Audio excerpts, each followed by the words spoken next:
Hoje eu gostaria de falar sobre o Evangelho de Mateus, no capítulo 13, aquela passagem bíblica a partir do versículo 10, quando o Senhor explica para os discípulos por que ele está falando por parábolas. E o texto diz assim: E acercando-se dele os discípulos, disseram-lhe: Por que lhes falas por parábolas? Ele respondendo disse-lhes: Porque a vós é dado conhecer os mistérios do reino dos céus, mas a eles não lhes é dado. Porque aquele que tem se dará e terá em abundância, mas aquele que não tem, até aquilo que tem lhe será tirado. Por isso lhes falo por parábolas, porque eles vendo não veem, e ouvindo não ouvem nem compreendem. E nele se cumpre a profecia de Isaías que diz: Ouvindo ouvireis, mas não compreendereis, e vendo vereis, mas não percebereis. Porque o coração deste povo está endurecido, e ouviu de mau grado com seus ouvidos, e fechou os olhos, para que não veja com os olhos, e ouça com os ouvidos, e compreenda com o coração, e se converta, e eu o cure. Mas bem-aventurados os vossos olhos, porque veem, e os vossos ouvidos, porque ouvem. Porque em verdade vos digo, que muitos profetas e justos desejaram ver o que vós vedes, e não ouviram, e ouvir o que vós ouvis, e não ouviram. Esse momento em que o Senhor fala, essas palavras para esses discípulos, quando eles chegam até ele e questionam por que ele falava por parábolas, é o momento em que Jesus está, de uma certa forma, um pouco incomodado com os fariseus, e o contexto dessa passagem, ele faz uma série de curas. Aqui no versículo 22 do capítulo 12, ele cura um cego e mudo, e a multidão está toda admirada, dizendo: esse é de fato o filho de Davi, aquele que deveria vir, o Messias. Mas os fariseus estão por ali e eles dizem: ele expulsa os demônios por Beelzebu, que é o príncipe dos demônios. Ali Jesus tem algum conflito com eles. Um pouco mais adiante, eles pedem para Jesus que lhes dê um sinal. No versículo 38, também do capítulo 12, diz: Então alguns dos escribas dos fariseus tomaram a palavra, dizendo: Mestre, quisermos ver da tua parte algum sinal. Até parece que eles não estavam vendo nada.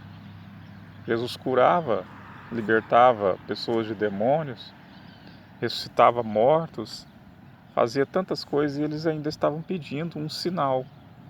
O que eles estavam querendo? O que eles estavam buscando? Na verdade, eles estavam tentando de alguma forma denegrir a imagem de Jesus diante do povo, estavam tentando minimizar as obras que Jesus estava fazendo, até que chega aquele momento em que Jesus faz uma obra que um dos fariseus diz: olha, agora a gente vai ter que fazer alguma coisa mais séria com ele, porque esse sinal que ele fez é muito forte. Então o que nós percebemos aqui é que Jesus estava um tanto quanto agastado, um tanto quanto desgastado com essa situação, com esse pessoal, com os fariseus. Até um pouco depois disso aqui, tem um momento em que Jesus sai dali. Ele vai para um lugar distante e diz para os discípulos que ele quer descansar. Mas o que isso tem a ver com a gente? O que Jesus quer de nós é disposição. Disposição para ver, para entender, para ouvir e para tentar compreender aquilo que ele está querendo dizer para nós. No versículo 16, ele elogia os discípulos. Ele diz assim: olha, bem-aventurados os vossos olhos porque veem, os vossos ouvidos porque ouvem. Porque em verdade vos digo que muitos profetas e justos desejaram ver o que vós vedes e não ouviram, e ouvir o que vós ouvis e não ouviram. Uma mensagem que diz para nós que nós devemos aproveitar as oportunidades que nós temos. Se nós temos hoje, no Brasil, a oportunidade de ir à igreja, de ouvir a palavra, de comunicar a palavra, de ter essa liberdade de andar com a Bíblia para todo lado, a gente deve aproveitar isso, porque tem pessoas no mundo hoje que não têm essa liberdade. E ele cita Isaías, ele diz que aquele povo ali estava como aquele povo lá do tempo de Isaías. E nele se cumpre a profecia de Isaías que diz: ouvindo ouvireis, mas não compreendereis, e vendo vereis, mas não percebereis, porque o coração deste povo está endurecido e ouviu de mau grado com seus ouvidos e fechou os olhos. Então, se eu e você, nós vamos à casa de Deus, por exemplo, nós temos que ir com a disposição.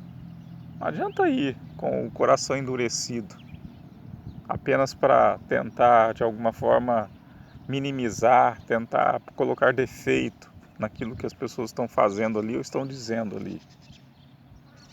Que nós tenhamos essa boa vontade, porque essa boa vontade vai acrescentar em nós. O texto diz aqui, no início, que aquele que tem se dará em abundância, mas aquele que não tem, até aquilo que tem lhe será tirado. Se você vai com boa disposição na casa de Deus, você vai receber de Deus. Se você vai sem disposição nenhuma, você vai perder até aquele resquício que você tinha. E vai começar a sentir uma morte espiritual acontecendo na sua vida. Que nós tenhamos essa disposição sempre, de estar em Deus, de estar com Deus, de buscar entender, de buscar compreender, de buscar estar sempre disposto diante de Deus e diante das coisas de Deus. Isso vai fazer de nós seres que estaremos com Jesus, fazendo parte do discipulado de Jesus. Os fariseus não faziam parte, os discípulos sim, e esses estavam vendo e ouvindo. E para eles, Jesus explicava as parábolas que ele dizia para os fariseus. Se você estiver do lado de Deus, Ele vai sempre estar te esclarecendo. Você nunca vai ficar em dúvida sobre nada com relação a Deus e a sua palavra. Inscreva-se no canal e que Deus possa estar abençoando a minha vida e a sua vida, em nome do Senhor Jesus.